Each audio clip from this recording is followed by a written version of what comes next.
இருக்கோம், நமக்கு நன்மை கிடைக்கணும். நோன்பு வைக்கிற நாம் எந்த நியத்துல நோன்பு வைக்கிறோம், நமக்கு நன்மை கிடைக்கணும். ஹஜ் உம்ராக்கு போகக்கூடிய எந்த நியத்துல போறோம், நமக்கு நன்மை கிடைக்கணும். இப்படி மார்க்கத்துல ஒவ்வொரு அமலும் செய்வதனுடைய முன்னணியில் முதல் எண்ணம் உள்ளத்துல என்ன பிறக்கிறது, இதனுடைய முழு சவாபு எனக்கு கிடைக்கணும். அந்த எண்ணத்தில் தான் ஒவ்வொரு அமலும் நாம் செய்கிறோம்.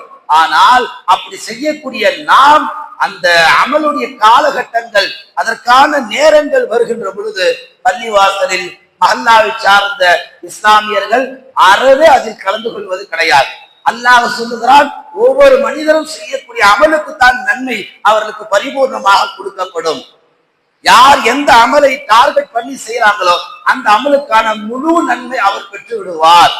ஹதீஸ்ல பெருமானா சொல்லுவார்கள், மின் ஹுஸ்னில் இஸ்லாமில் மர்இ தர்கஹு மா லா யஅனி.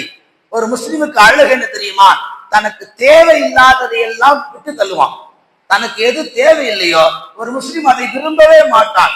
அப்ப இன்னைக்கு முஸ்லிம் சமூகத்துல எந்த நிலைக்கு வந்துட்டாங்க, மெஹராஜ் தேவையில்லை, பராத்து தேவையில்லை, லைலத்துல் கத்ர் தேவையில்லை, எந்த சிறப்பு பெற்ற இரவும் எங்களுக்கு தேவையில்லை என்று ஒரு இஸ்லாமியன் முடிவுக்கு வந்து விட்டால் அவன் உண்மையான இஸ்லாமியன் இல்லை என்றார்கள் கண்மணி நாயகம். ரசூலுல்லாஹ் எப்படி சொல்லி காமிக்கிறார்கள், ஒரு முஸ்லீம் தனக்கு தேவையில்லாததை விட்டு விடுவான். இவையெல்லாம் தேவையில்லாததையா? இஸ்லாத்தில் சொல்லப்பட்ட நாட்கள் ஒரு முஸ்லிமுக்கு அவசியமானது, கண்டிப்பா அவன் தெரிந்திருக்க வேண்டும்.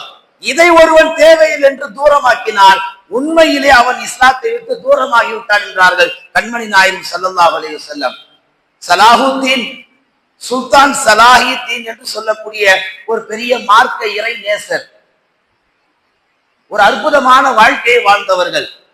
எப்படிப்பட்ட வாழ்க்கை என்று சொன்னால், அவர்கள் வாழ்ந்த காலத்தில் ஒரு வக்து தொழுகை விட்டது கிடையாது. சக்கராத்துடைய நேரத்திலே படுத்திருக்கிறார்கள், அவர்களுடைய நாவுகளிலே குர்ஆன் வசனம் ஓதிக் கொண்டிருக்கிறார்கள். அவர்களை சுற்றி எல்லாம் சக்கராத்துடைய நேரத்திலே ஆறுதல் சொல்ல வரக்கூடிய ஒரு இடத்திலே குர்ஆனை ஓதி காட்டுங்கள், தேவையில்லாத பேச்சுக்களை பேசாதீர்கள். சலாஹுத்தீன் என்று சொல்லக்கூடிய அந்த மார்க்க இறைநேசர் வாழ்ந்த காலத்திலே ஆடை விஷயத்தில், உணவு விஷயத்தில், தங்களுடைய வாழ்க்கை அன்றாட விஷயத்தில் ஒரு எளிமை வாழ்க்கையை கடைபிடித்தவர்கள். அரசியல் வாழ்க்கை, தனிப்பட்ட வாழ்க்கை, பொது வாழ்க்கை, எல்லாவற்றிலும் ரசூலுல்லாஹ்வுடைய சுன்னத்தை கடைபிடித்தவர்கள். சலாஹுத்தீன் இந்த இறைநேசர் ஒரு போருக்கு தளபதியாக போனாலும் சாதாரண வீரராகவே செயல்படுவார். சலாஹுத்தீன் ரஹ்மத்துல்லாஹி அலைஹி அவர்கள் வாழ்ந்த காலத்தில் மனித நேயத்தோடு, மனிதாபிமானத்தோடு, மனிதத்தோடு வாழ்ந்தவர்கள், கருணை உள்ளம் படைத்தவர்கள். எல்லாவற்றையும் தாண்டி குர்ஆனிலே சூரத்து தௌபா என்ற ஒரு அத்தியாயம் இருக்கிறது. அதுல கடைசி வசனம் 129வது வசனம், ஃபைன் தவல்லவ் ஃபகுல் ஹஸ்பி அல்லாஹ் லா இலாஹ இல்லா ஹுவ அலைஹி தவக்கல்து வஹுவ ரப்புல் அர்ஷில் அலீம் என்ற இந்த ஆயத்தை மாத்திரம் சலாஹுத்தீன் ரஹ்மத்துல்லாஹி அலைஹி அவர்கள் அவ்வப்போது அவர்கள் ஓதிக்கொண்டே இருப்பார்கள். எனக்கு சாதகமாக எனக்கு பாதகமாக எது நடந்தாலும் ஹஸ்புன் அல்லாஹ், அல்லாஹ் ஒருவன் எனக்கு போதுமானவன், அவனை தவிர எனக்கு வேறு இறைவன் கிடையாது, அல்லாஹ் மகத்துவமிக்க அரிஷின் ரப்பாக இருக்கிறான் என்ற இந்த வசனத்தை மாத்திரம் சலாஹுத்தீன் ரஹ்மத்துல்லாஹி அலைஹி அவர்கள் வாழ்ந்த காலத்தில் அதிகம் இந்த ஆயத்தை ஓதுவார்கள். மரண படுக்கையில் இந்த ஆயத்தை அதிகமாக ஓதினார்கள் என்று கிதாபுகளிலே காண கிடைக்கிறது. இவ்வளவு சிறப்புகள் சலாஹுத்தீன் ரஹ்மத்துல்லாஹி அலைஹி அவர்களை பற்றி இவ்வளவு சிறப்புகள் சொல்லப்பட்டது பின்னணி என்ன தெரியுமா?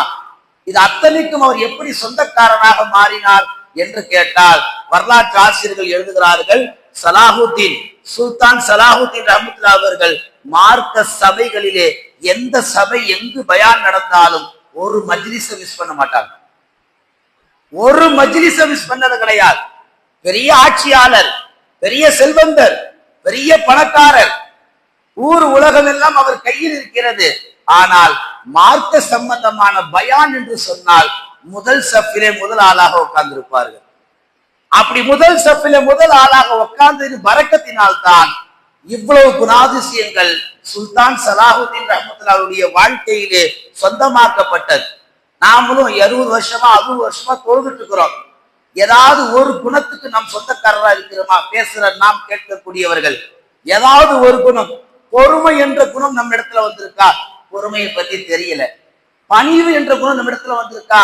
பணிவை பத்தி தெரியல. ஒவ்வொரு ஜும்மாவிலும் நாம் தாமதமாக வருவதனால் அங்கு என்ன பேசப்பட்டது என்று தெரியாமலே ஒரு சமூகம் கடமையாக வந்து தொழுது கொண்டு போறாங்க.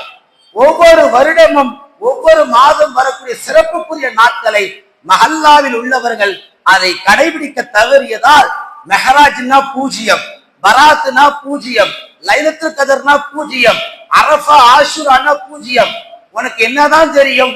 எனக்கு தெரிந்ததெல்லாம் சாப்பிட மட்டும் தான் தெரியும், தூங்க மட்டும் தான் தெரியும். இந்த ரெண்டை மாத்திரம் இன்றைய இஸ்லாமியர்கள் தெளிவாக கடைபிடித்திருக்கிறார்கள். இஸ்லாமியர்கள் இப்படிப்பட்டவர்களாக வாழவே கூடாது. இஸ்லாத்தில் முக்கிய தினங்களை